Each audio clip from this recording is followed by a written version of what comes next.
And so they had to pull out. But the problem is there are 6,000 U.S. troops there now without a status of forces agreement. So that seemed like a weak point. But then Mike Pence had the tough job of defending specific things that Donald Trump said. And he didn't do it. And again. And on the taxes, Tim Kaine wanted to come to taxes again and again and again. So I think it didn't seem like a knockout moment, but Mike Pence seemed to have a pretty good night defending what has been tough to defend. Just looking online at the instant feedback you get, it doesn't seem like anybody thinks that Tim Kaine won that debate. But the question that is being raised, not just by Rich, but by others, is whether that was his goal, or whether his goal was just to interrupt Mike Pence to the point where all we heard from him all night was taxes, taxes, taxes, insults, insults, dogs, pigs, slobs, Mexicans, and so on, and to sort of, cover every point that Mike Pence was making with some sort of insult of Donald Trump's or some sort of point against Donald Trump. And the fascinating thing was we knew that social issues were going to come up, but we didn't know that it was going to be brought up by Mike Pence against Tim Kaine. One would think the conventional wisdom would be the other way, with the religious freedom law in Indiana and other elements of his record. However, bringing up abortion and talking about the Hyde Amendment, it really was an interesting tactic. And if they're trying to appeal to this sort of middle-of-the-road, moderate Republican voter who's on the fence between Trump and Hillary, talking about faith like that can be very appealing, because it's not often you see a public person, a politician, much less somebody in the position of Mike Pence, speak so beautifully and so eloquently about faith issues. And to the pro-life Republican crowd, that will be very well received. One other thing about the format, there were 9 buckets, if you will, of topics. That was a lot. And Elaine Quijano, was asking substantive questions, but there weren't a ton of follow-ups. And because she had to move on, I think, to all of these different elements, it seemed like some of the argument that could have been developed deeper was left on the table. Well, just as you were waiting for the follow-up from the other candidate, like, yeah, what does he have to say about that? She would move on to the next topic. And the next topic sometimes was a topic that they had earlier discussed. So, you have, obviously, listening is as important as speaking when you're moderating these debates. And controlling the candidates is also important so that they don't talk over each other. She tried. In my experience, you got to shut them down early. You got to shut them down early. Like, teach them the rules at the beginning. Like, don't make me hit you, and then we'll be fine. Newspaper to the snout, or what? In my experience, this works fine. Let's bring in our panel. Tucker Carlson is here with us in the spin room. Dana Perino and Juan Williams are back in New York. All right, Tucker, your impressions, your thoughts. It was a tough night for Kaine. I mean, I think he entered it with the presumption of decency. I think most people think he is a decent guy. He's not a natural debater, much less so even than I thought. I think the physical posturing, the interruptions did not work well. But fundamentally, it was tough because he is in the position of defending the status quo. He's there representing, in effect, the incumbent. And the status quo is very unpopular, which is why this whole election is unfolding as it is. So that was difficult. I thought in the end, the introduction of partial birth abortion, it wasn't simply abortion, and the country is split on that. The country is not split on third trimester abortion. However, right. It's very against it.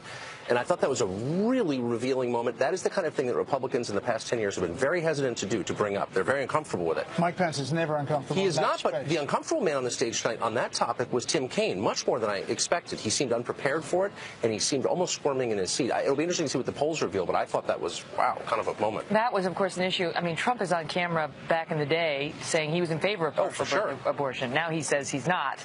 But that was one of the issues on which he's been hit for flip-flopping. Yep. Although today the party tickets seem clearly divided on the issue of abortion. At least they tell us that. Dana Perino is with us as well in New York. Your thoughts, Dana? Well, I think that Mike Pence will probably be the one that is declared the winner of tonight's debate and the performance. I think it was a reminder to a lot of Republicans who, back before there were 17 candidates in 2015 for the primary, Mike Pence was considered one of the Republicans that many people thought would be good to be at the top of the ticket, and there was a lot of disappointment when he decided that he was going to not run for president and was going to stay and try to run for re-election in Indiana as the governor. So tonight I think he did a really good job. I do think that there will be a lot of post-debate analysis of things that he was asked to defend that Donald Trump had actually said, that then he sort of let go and would focus back on Clinton. I thought that was good. Two things I thought were a big missed opportunity. We did not hear a lot about Obamacare, and I actually think that just for both of them, that is something that they could have brought up because President Obama will be speaking about it tomorrow. And then the second thing is just a big overall changes that the American economy is about to face and how these two men would try to guide the next president who is going to have to deal with this oncoming of technology changes and robotics. It is not just trade that's going to change the landscape, but all of those things that they talked about in the primary. Sort of missed opportunity tonight, I thought. Yeah. Senator Kaine probably didn't want to talk about Obamacare after former President Clinton said what he said about it being crazy that small businesses are taking it on the chin, especially in, Midwest states. He was saying it works for the working class, but not for the middle class. So, Juan, what about Tim Kaine's performance? I saw some on social media saying that this was like Al Gore in 2000. It was kind of annoying. I didn't think so at all. In fact, I was impressed, especially when he was talking about abortion. I think that's going to be in the headlines tomorrow because we so rarely see that debated on this kind of stage because everybody's so afraid to say the wrong thing. And tonight, I think it was really something to hear Senator Kaine talk about his religious faith and then say, what about Donald Trump saying women who have an abortion should be punished? And I think that put Governor Pence on his heels. And I think a lot of the interrupting that you've been talking about, a lot of the emphasis on the tax and the refusal to release the taxes kept Governor Pence back on his heels. Where I thought Governor Pence did well was when he was saying, hey, wait a second, let's look at the reality of the situation. For example, in dealing with race and the cops, and he came back to the idea of standing with law enforcement, standing with the police, delivering a clear message. Even in that situation, though, what you heard from Tim Kaine was, are you trying to suggest that there is no bias involved in sentencing and arrest records and the like? And again, what you saw was that the governor had difficulty coming to terms with it. So even as he was interrupting, if that was the strategy, he was continually pushing the governor against the ropes, and I think the governor was stuttering and stammering and trying to come to some agreement about it, some understanding, like a situation like Syria, unable to come to explanation of what it means to have a safe zone. I think that's what people are going to take away from this. I don't want to interrupt you, but on Facebook and Twitter, about 60% of the conversation, we're told, was about Governor Pence. They don't say whether that's positive or negative, but it is a lot of focus on him. Well, speaking of Twitter, Tucker Carlson, as the two candidates on stage were arguing over who was driving a more insult-driven campaign, right? That's what they were arguing about. Donald Trump was insulting Tim Kaine and tweeting out, retweeting people who had tweeted, Kaine looks like an evil crook out of the Batman movies. And then Trump retweeted another person saying that Tim Kaine looked like a fool, which led comedian John Lovett to say Trump is insulting people at the same moment Mike Pence is dodging questions about Trump insulting people. Yes. Well, Mr. Trump is now at the center of this conversation again tonight. What a shock. He wasn't on stage. But they were kind of making parallel arguments. So Kaine he made it consistently from beginning to end, the argument that Trump has disqualified himself by the things that he has said. They are so unattractive, so appalling that he can't be president. Pence was making the argument that Hillary's disqualified herself by the things that she has done. They have been so ineffectual. They haven't worked. She's responsible for the America we're all dissatisfied with.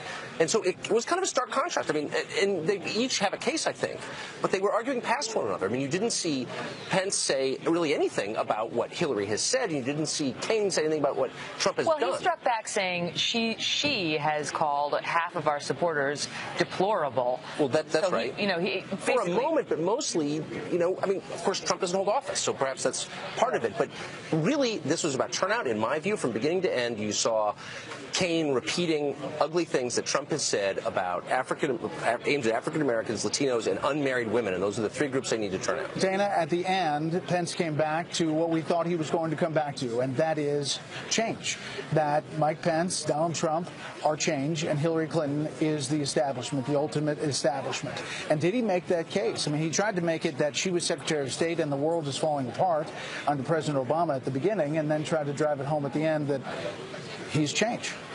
I don't know if it will stick, but I agree with Tucker that the easier job tonight was certainly for the out-party candidate, which is actually really not Pence, but Trump. And he was saying that, I was there 12 years, and I know that there's a possibility to actually make some progress and make some change and do some things that would be amazing and make America great again.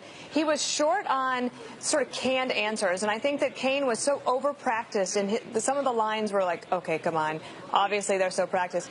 Pence is very smooth, and so if you're listening to it, you think, gosh, somebody like that who just sort of tells it like it is and is just more comfortable in their skin than a regular, typical establishment politician might be an attractive candidate. I don't think that either of them expanded beyond their bases tonight. I don't know if Kaine was able to fire up the minority community or millennials, because they know that they have a problem there, and I don't know if he hit anything out of the park. I think Pence will be clearly seen to be the winner of this particular debate. Dana Perino, are you feeling emotional this evening? No. I noticed the tear, just a single tear rolling down your face. I have chronic dry eye, and it's horrible. And only this one will leak, and this one's dry, and I don't know what to do about it. I'm sorry. Dana, we're sorry. I thought you were hearkening back to, like Bush Cheney. Remember when they were out there? It's over, Dana. It's okay. I'm sorry. All right, Dana, Juan, Tucker, thank you very much. Coming up, we're going to hear from both sides on tonight's debate. Mike Huckabee and Lenny Davis will join us live with their take. Live coverage from the campus of Longwood University, not Norwood, Longwood University. Former special counsel now to President Bill Clinton, Lenny Davis, along with former Arkansas governor and former presidential candidate Mike Huckabee, Fox News contributor. Great to see you both. Lenny, let me start with you. By our unofficial count from our Fox News producers, Tim Kaine interrupted 39 times. Mike Pence interrupted 19 times. Do you think that's going to play well with the women at home who are such a critical voting bloc as between these two candidates at the top of the ticket? I wasn't counting. There were a lot of interruptions on both sides, but I'll tell you what won't play well. Mike Pence ran against Donald Trump tonight. Tim Kaine ran against Donald Trump tonight. There were more disagreements by Governor Pence versus Donald Trump.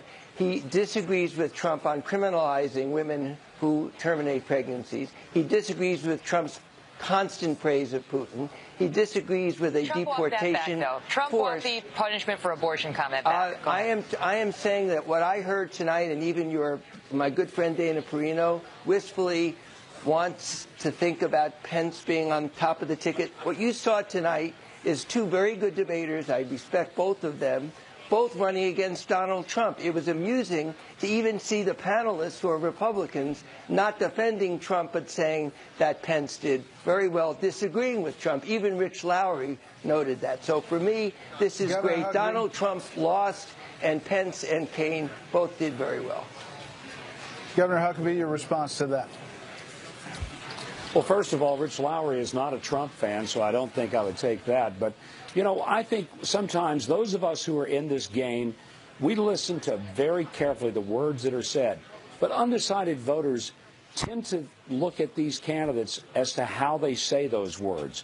And tonight, it was very, very clear that Tim Kaine was planned and canned. Mike Pence, ready and relaxed. It was the difference between a glass of vinegar and a glass of Southern sweet tea. Tim Kaine looked incredibly uncomfortable. He seemed to be irritated. He did not seem to be having a good time. He was giving a speech. Mike Pence was having a conversation.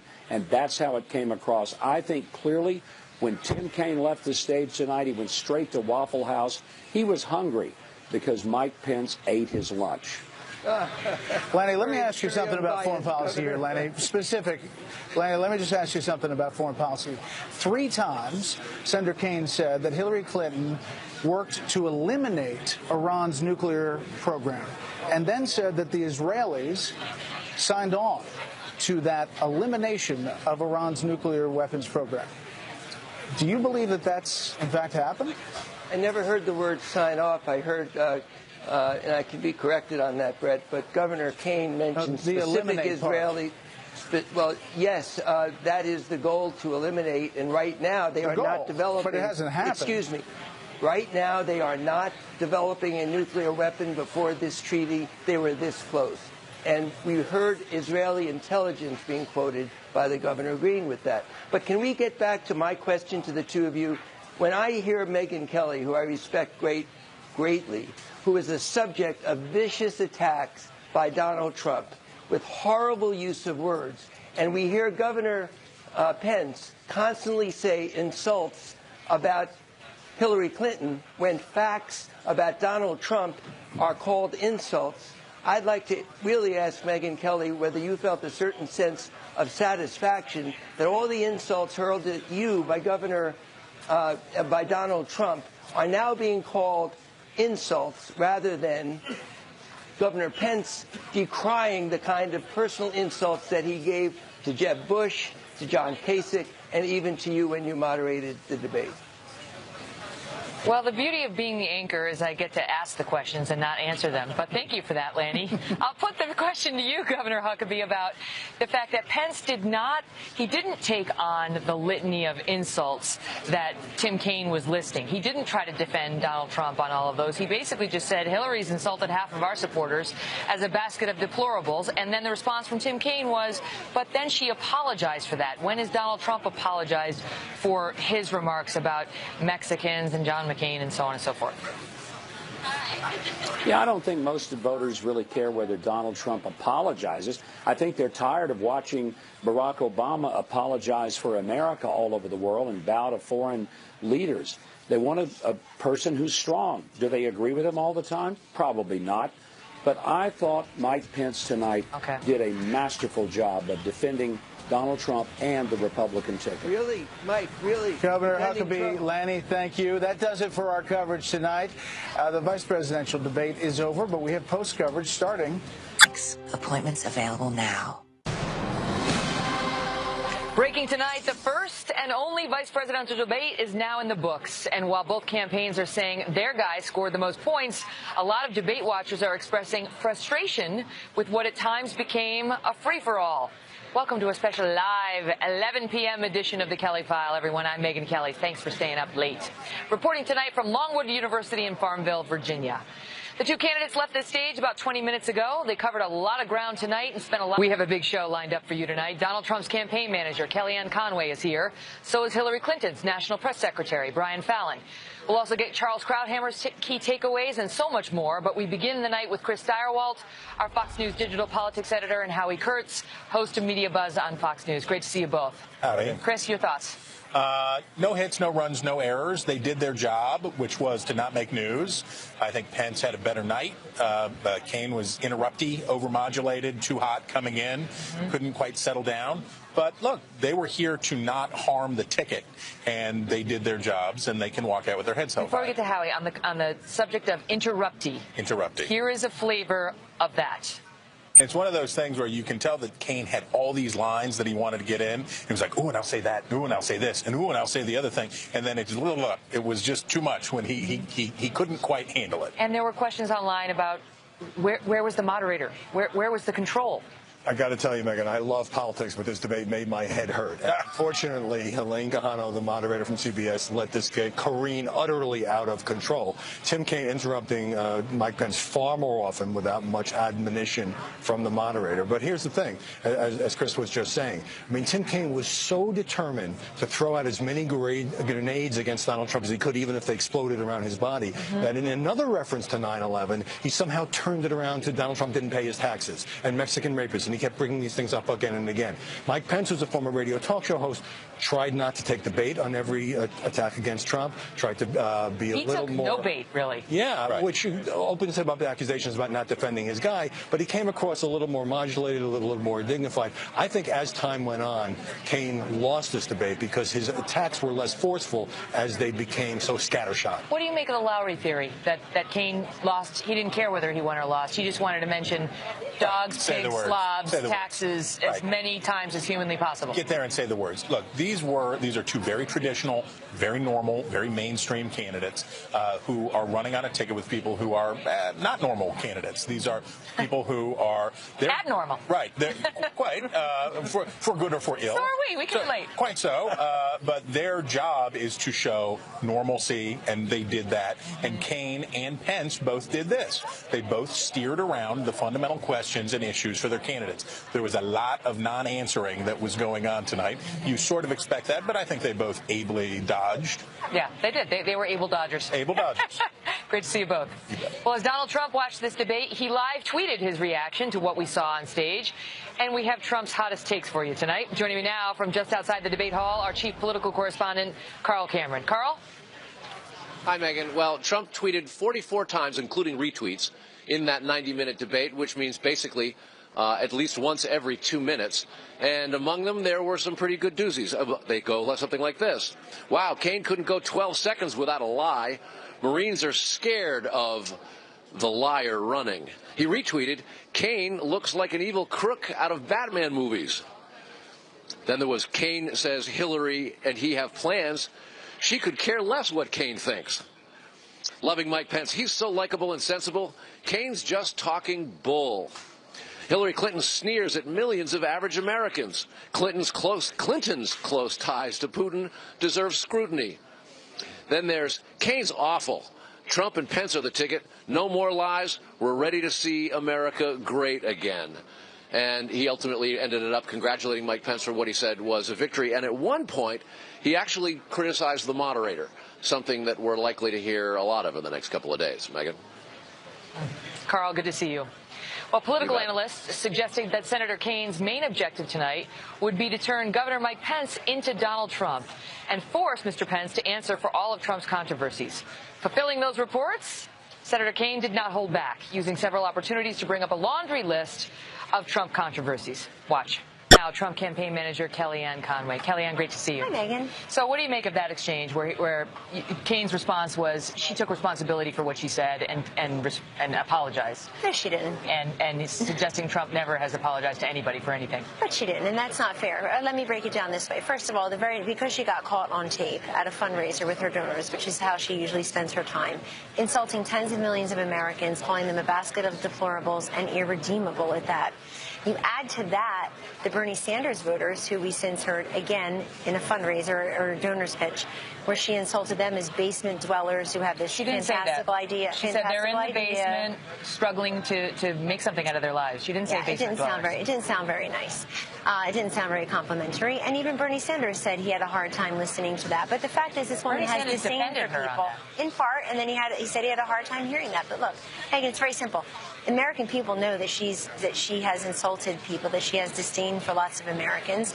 And I like the fact that Mike Pence brought that up, because the reason he used the word fraction was very clear, that Tim Kaine wants to talk about this comment or that comment by Donald Trump, and yet you have a woman running for president of the United States who has expressed disdain for lots of Americans, and that's why he used the word fraction. The other thing that was happening there is Tim Kaine was never answering the question. He came ready to have spill out of his mouth this unending flow of sound bites and canned responses. They came off terrible. There he was interrupting a female moderator. We lost track of the time. We just stopped writing it down. He was interrupting. You can interrupt a female moderator, same as a male. Well, no, it's the Clinton campaign who loves to throw around words like sexism and unhinged. They've got to be regretting those words on a night like tonight when Tim Kaine looked like both. They got into a long discussion about Putin and what Trump has said about Putin and what he hasn't said, and we had that exchange teed up, and then we have a bit of a fact check. Watch. On control over a country. So Trump, he did say that Putin was a leader and compared him favorably to President Obama, and even Mike Pence actually came out and said it's inarguable that Putin is a stronger leader than Obama. Meaning in their respective countries. Yes, I mean, I'm sorry. What do you mean? Well, Putin is a strong leader. Well, do you believe that? Does Donald Trump believe he's a strong leader? He said he's that the people follow him because they feel inspired. And Obama is here, and you just heard Mike Pence use the words feckless leadership. There's no question that we're respected less around the world. There's no question that if Donald Trump and Mike Pence are president and vice president, that the American exceptionalism, the peace through strength, in America first. But Kellyanne, you understand where this argument goes. I mean, Putin's had journalists shot in the street.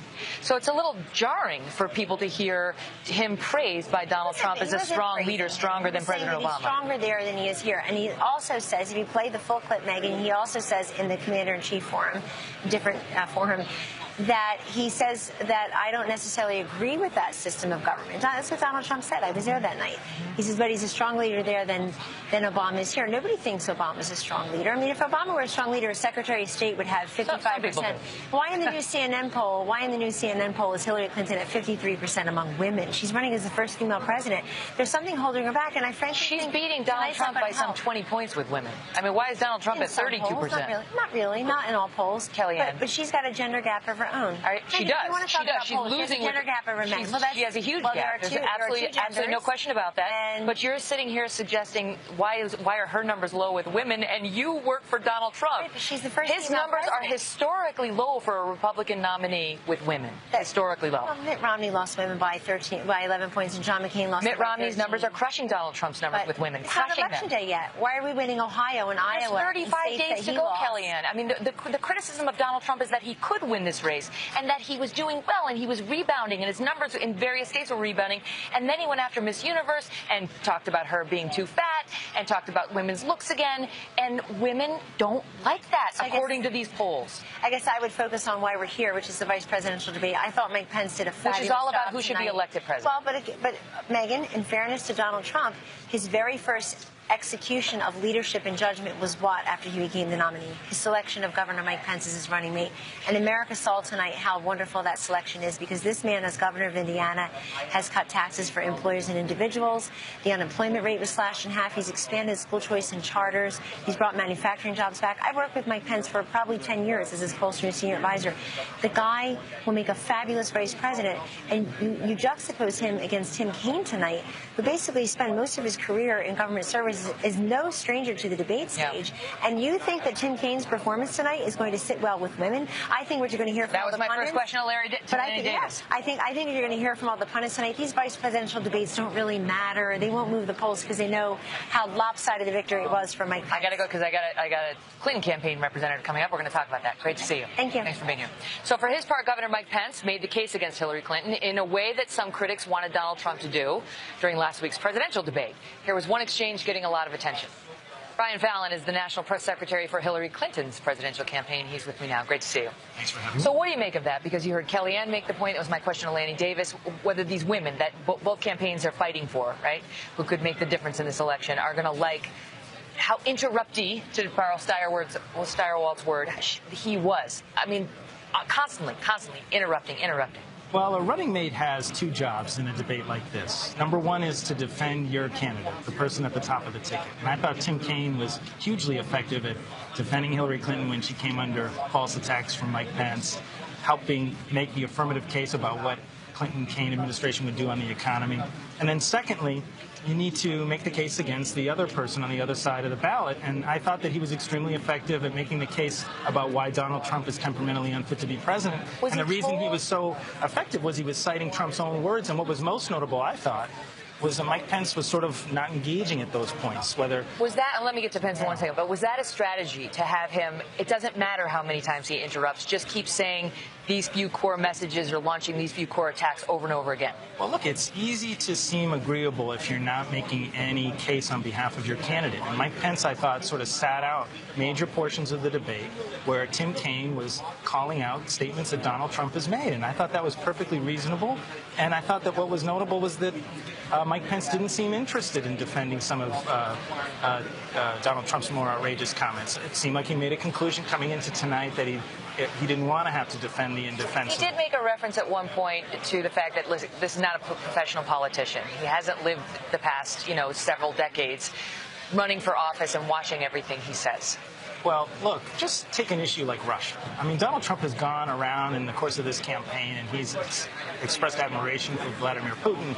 He's essentially endorsed a wish list of pro-Putin policies. He suggested we should withdraw from NATO, which would put our Eastern European allies at risk. And then tonight we heard a completely different message from Mike Pence. He was talking about how Putin was a bully and he was small. I mean, at the next debate, I hope that Donald Trump will be asked if he agrees with what Mike Pence said. And I think that showed that Mike Pence had his own agenda tonight. And to me, it almost meant that he was auditioning for 2020 more than he cared about electing Donald Trump in 2016. What about Hillary Clinton's point tonight suggesting that she and President Obama have stopped Iran's nuclear program? I mean, No one thinks it's stopped. At best, it's been curbed at absolute best, but it hasn't been shut down. Oh, look, there is no question that as a result of the deal that was struck by the Obama administration last year, that we have suspended and put on hold the complete ambitions of the Iran regime to acquire nuclear weapons. The status quo was not going to be tenable, and I think that we are much stopped. The capability is not gone. At best, it's been paused. It hasn't been stopped. It's been curbed, but it's still in operation. You know that. We are on much safer footing today vis-a-vis Iran. But that's a different statement. That's a different statement. What he said tonight is factually wrong. I don't think that's true at all. You believe the Iranian nuclear program has stopped. That's her position and your position. Yes. It's stopped. It's over. Yeah, well... Congratulations. Well, no, Kelly, let's be clear. We're not suggesting that the Iranians don't continue to harbor ambitions to pursue nuclear weapons, but their capability to pursue that nuclear program is completely off now. And that's why Hillary Clinton has said we need to take a distrust but verify approach. She doesn't suddenly believe that Iran is an ally of any kind. They're continuing to fund terrorism in the region. They're continuing to sow instability all across the Middle East.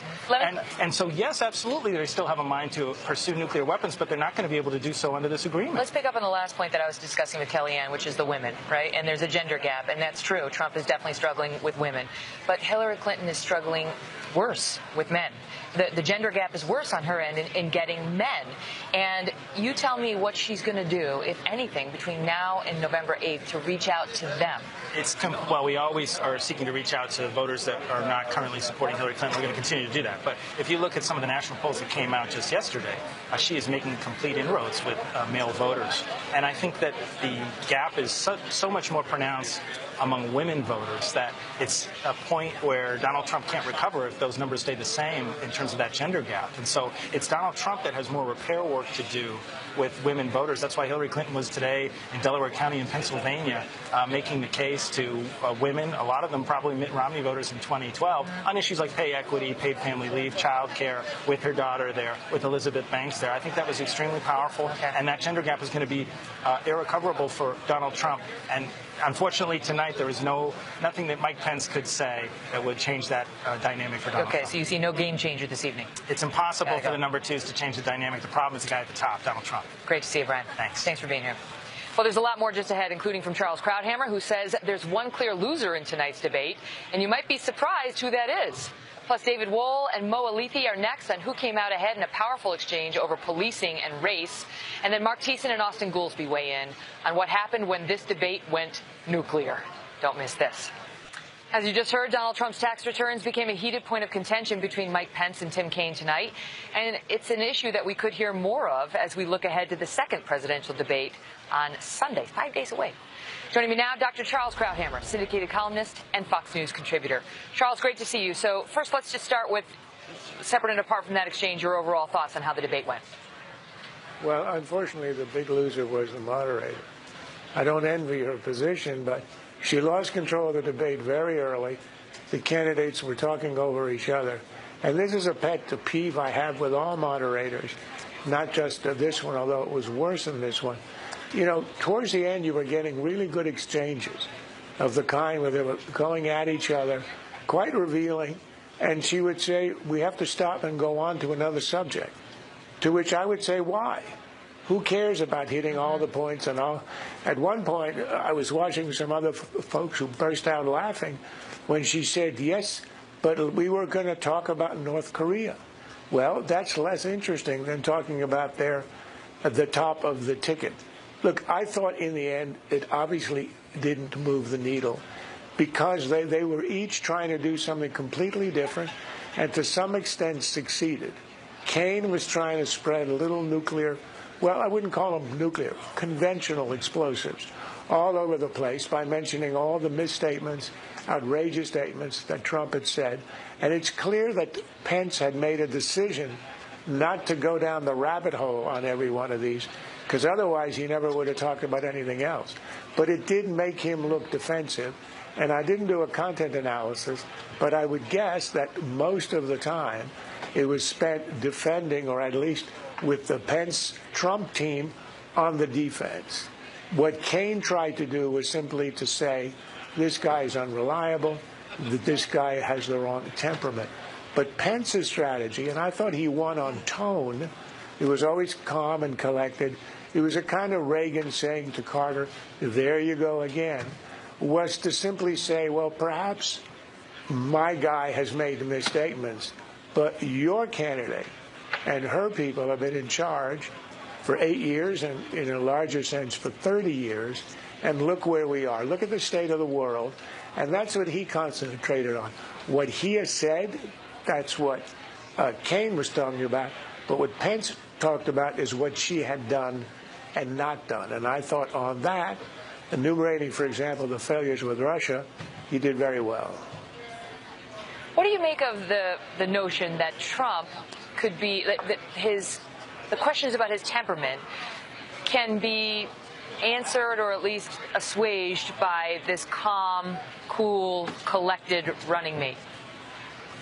I think to some extent, if you've got a very hot candidate, what you want is a cool number two. You want something to say, well, there's, for example, if Trump had chosen Newt Gingrich, I think he said they were both pirates. And you don't want a two-pirate ticket. You want one guy to be the pirate and the other guy to be the justice of the peace or perhaps even a minister. And to some extent, Pence presented himself sort of like a minister, reasoned, reasonable, very serious answer, I thought, at the very end on the question of religion. So I think that helps the ticket to whatever extent the vice president can. Unfortunately, he or she usually doesn't. What did you make of the fact that Trump was tweeting during the debate, calling Tim Kaine names? That means that the Trump campaign has not succeeded in taking away his cell phone. And that remains like job number one for Kellyanne and the rest of the gang. It was harmless, at least the ones you showed on the screen. But he has shown in the last week that he can tweet in a way that can be very harmful to him. And I don't think he ought to be allowed near one. I think he's following the old, I got to be me. And well, that's going to earn me one choice. That's going to earn me at least one choice tweet from Donald, I suspect. I think I've already received mine tonight. He was just letting me know that Kellyanne was here in the audience and he was out in Nevada and nobody was watching his thumbs. And that became apparent soon thereafter. Charles, great to see you. My pleasure. Well, there was a long back and forth tonight when the moderator asked about how both campaigns have addressed the issue of race and policing. Watch this. That's fascinating. Joining me now, attorney and Trump supporter David Wohl and former Democratic National Committee spokesman Mo Alifi. Great to see you both. Hey. That was extraordinary, wasn't it? I mean, you don't hear the arguments that articulately bounce back and forth that often in today's debate, which tends to descend into ugly places when you go on, to race in general and race in the police as well. David, your thoughts? Tim Kaine basically said no stop, no frisk, and if we get skyrocketing murder rates, oh well, because I don't want to offend those people. I thought there was a tremendous counterpunch by Pence in that regard. What he said was, you know what, those people you're talking about offending, those are the victims of the people who aren't stopped, aren't frisked, and carry guns and carry knives and end up killing people in the inner city. So you balance it. I mean, are you talking about worrying about offending people and not so much worrying about them dying at the hands of people who aren't stopped and frisked? I mean, Rudy Giuliani proved to Megyn. I mean, the reality is stop and frisk works. If you're not carrying any weapons, you can go on your merry way. If you are carrying something and you're a felon in possession, but you get arrested. What about the messaging, Mo, as a political matter? What about the messaging to the cops, right, in particular? Because you've got African Americans for whom this is a very big issue, and then you've got cops for whom this is a very big issue, and then the rest of society who watches it and is interested in it, but can't possibly be as powerful to them as those who are directly affected by these policies. Yeah, I think from just a purely political perspective, we could argue the substance, but just from a purely political perspective, there's really two things at play here. One is Donald Trump keeps saying he wants to do more outreach to the African American community. This is a non-starter in the African American community. Stop and frisk is one of the least popular policies in the African American community. And the second point is, I think the Kaine message in that exchange was very telling, because it basically said, we are safer when there is more trust between the two sides. Community policing, where they work together. Right, when they actually work together. Stop and frisk is one of the most divisive tools in recent history. And so if we're going to actually find a way to eradicate this violence, we're going to have to bring the police and the community together. This is not the way to do it. Murder rates in Chicago are skyrocketing. 3,000 shot this year. I mean, it's absolutely out of control. And the reality is everything that's tried has failed. So the reality is, yes, community policing. Get together with people and say, look, we're going to go up to suspicious people on the streets. We're going to stop and frisk them. If they've got nothing, we're going to apologize for bothering them. But you got to do something. In New York, they're getting killed in New York, the murder record rate, numbers. In New York, the murder rate has gone down since stop and frisk was ended, and that shows that this notion that's just not true. That's just not true. No, it's 2014 to 2015, it's gone up. It's absolutely true that it has gone down since it has stopped. I think the sheer numbers show a slight rise in the murder rate, but the numbers are not huge from 14 to 15, if memory serves. I'll have to fact check myself on that. But there's all different ways of looking at it, because you can look at violent crime, you can look at murders. It's a lovely exercise if you want to walk down that lane. But you tell me whether, because Mike Pence, he sounded very thoughtful about it, and he sounded defensive of police, which is that typically a Democratic voting bloc? I mean, do police, they tend to be working class? They, I mean, a lot of the unions and so on, do they tend to vote Democratic? And do you think in an election like this, they'll do so? You know, I think historically, right? Historically, there are some issues that whoever has the D next to their name gets sort of an automatic, advantage, and whoever has the R next to their name gets an automatic advantage. I think on law enforcement, traditionally, has been something that Republicans have sort of started off with an advantage on.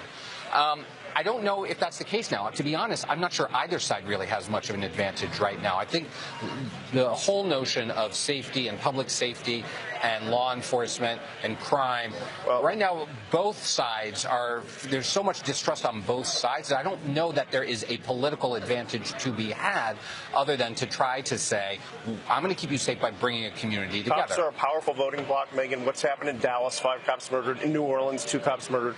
That is very powerful evidence on the Republican side to say, look, we need to support them. There are some bad cops every once in a while, but overall, and Pence had this right, overall they want to do good, they want to help, and they've got to be able to. Before we go, Tim Kaine got some guff tonight for interrupting too many people, and I have to ask you, Mo, whether he interrupted this critical moment that you shared with him years ago. Watch. You tell me whether he was interrupting you or whether he just let this play out as it should have, as you married your beautiful bride. He did a great job that night. We're still together, so at least that, whether or not you agree with him politically, he does this well. So you weren't in the middle of all the days of and so do you. No interrupting. There was no speak now or forever hold your peace. And that was beautiful. Congratulations. That's right. Congratulations. That was very lovely. I'm a lucky man. Great to see you guys. Thank you. Well, there were also some fierce exchanges tonight on the Iranian nuclear program, on terrorism, and on our domestic security. Nobody did this except for me. Let's start with that last point. Watch. Senator. Joining us now, 2 former White House insiders, Mark Thiessen, who's an American Enterprise Institute scholar and a Fox News contributor who served during the Bush administration, and Austin Goolsbee, who's an economics professor at the University of Chicago's Booth School of Business, previously served as President Obama's former chief economist. Good to see you both. Mark, what'd you think?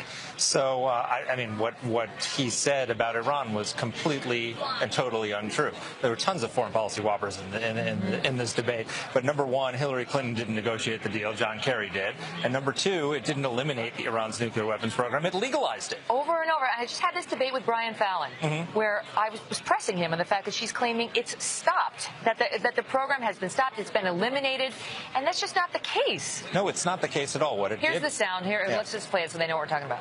Except it hasn't. It's been legalized. It hasn't been eliminated. What the deal did was it reduced their nuclear stockpile of materials and it lengthened their breakout time for when they could have a deal. But it expires in 15 years. And in the meantime, Iran gets to keep its entire nuclear infrastructure. They get to continue developing ballistic missiles. They've had 4 ballistic missile tests since the deal was signed. So they get to develop the missiles to one day deliver the nuclear weapons. And oh, by the way, we gave them $150 billion with which to fund all of this. So far from from eliminating Iran's nuclear program, it actually makes it more likely that 15 years from now they're going to be a nuclear weapons Let's state. stop there and go to Austin on that. Austin, why is what Mark just said offense, but not that's correct? not correct at all. Look, as you might imagine, the negotiation and the treaty is far more complex than just a one-dimensional thing. You can develop nuclear weapons on multiple tracks. There are uranium bombs and plutonium bombs. The plutonium, the entire highway was shut down. They filled the plutonium devices and development with concrete. The international inspectors have said there is no way that the plutonium channel is completely shut.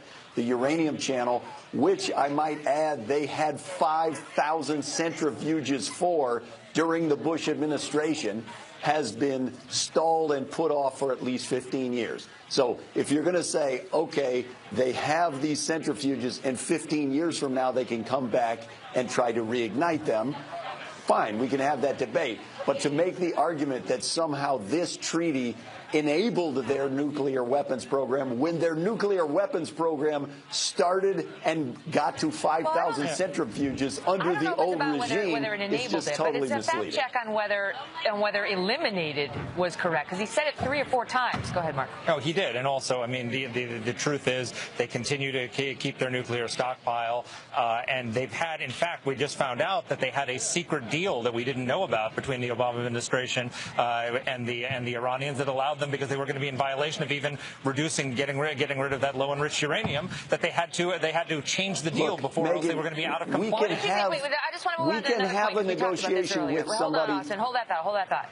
What was the other whopper? Well, the other whopper is just, I mean, he said, quotes, terrorist threat has been decreased on her watch. I mean, good grief. Has he looked at the news in the last few months? I mean, the fact is, when Hillary Clinton came into office in 2009, ISIS was completely defeated in Iraq. In fact, Joe Biden was running around saying Iraq was going to be one of the great achievements of the Obama administration. And then today, ISIS is all over the world.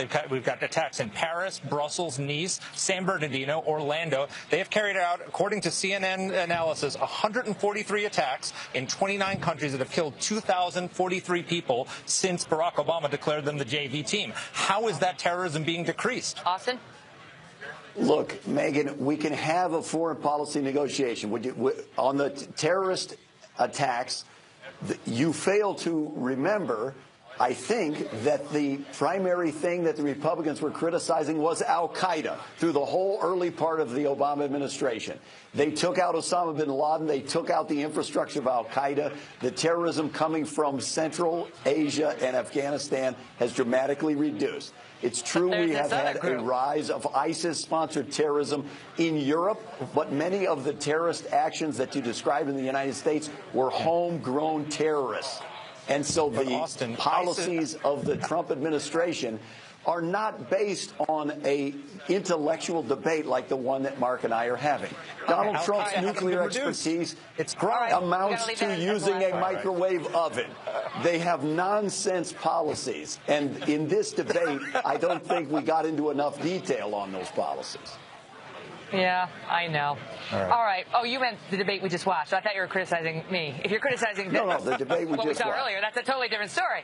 Austin, great to see you. Mark, you too. Thanks, Megan. Up next, Chris Direwalt and Tucker Carlson are here on how folks are reacting to what the candidates said about dollars and cents, the economy. Oh, something shocking coming up.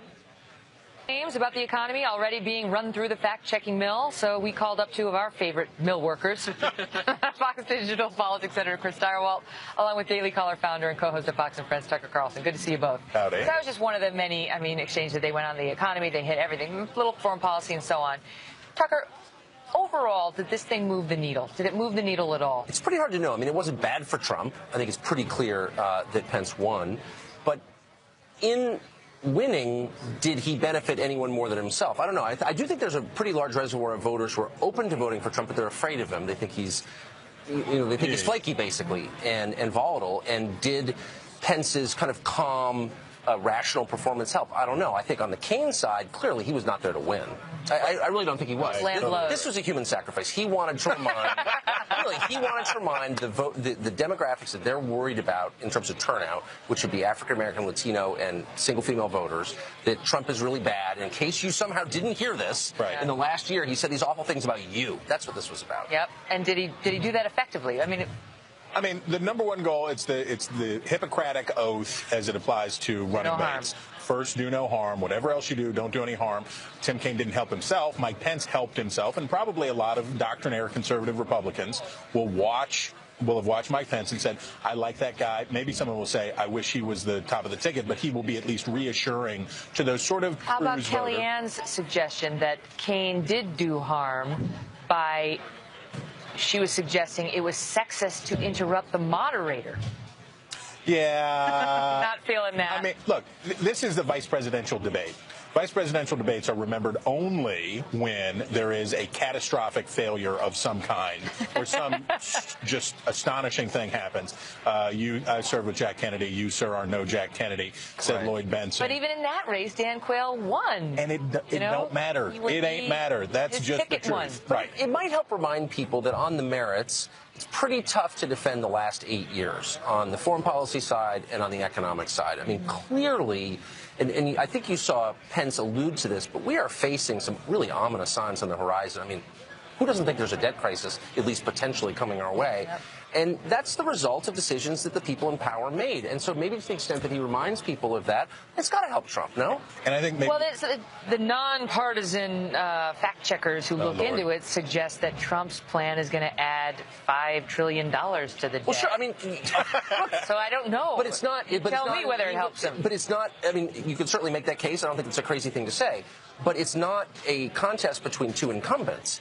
Really, all Trump needs to do is say, these people have failed, and I'm not so scary that you can't vote for me. Yeah, is it just me, or is it like, listen, temperament is important. Yeah. Yes. Nuclear codes and all that. If Trump is a misogynist, that's important. Right. Half the country happens to be women. What? Yeah, and many of the other half has little girls. Could be big. Right. This is big.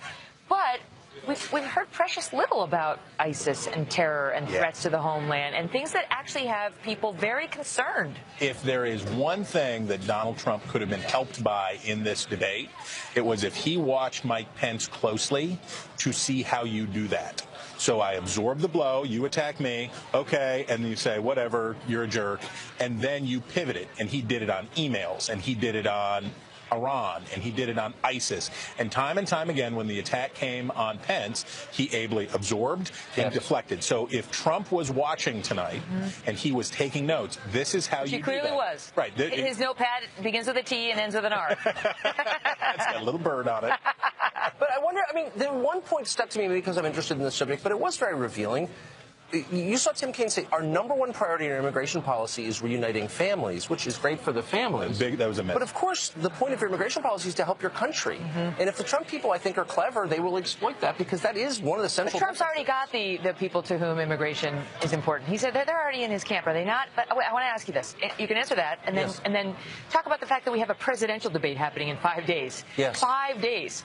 So whatever news comes out of this gets squashed, I guess, soon, because we're going to be focused on the top of the ticket. As fascinating as Pence and Kaine are. And I'd be surprised if the Trump people want to keep 3 days from now talking about how great Pence is. I just doesn't sound like Trump. Don't see that. Right. But I do whose name we found out tonight is not even on the Trump website. That Governor Mike Pence was not mentioned. That's apparently. True. But I got to say, if you watch this, what was so good about Pence? He was, he's kind of calm and rational. I don't know. I think that is a good lesson that is obvious. Steady, stable, lots of ballast, sober-sided, seemed like an ordinary politician in some ways. But in other ways, he seemed like a guy who was a leader who was But now what? Now what? 5 days away from the next presidential debate. This will evaporate like a popsicle on a hot sidewalk. This does not have staying power. It was good to be here, but it ain't going to last. And on that note, get out. Great to see you. We'll be right back with some final thoughts after this. Trump is tweeting this himself. Mike Pence won big. We should all be proud of Mike. What do you think? Let us know. Go to foxnews.com. I don't know, /Facebook. It was on Facebook.com/Kelly File. On Twitter @Megyn Kelly. Let me know what you think. Thanks for watching, everybody. I'm Megyn Kelly. Live edition of Hannity starts right now. To Fox News, it's the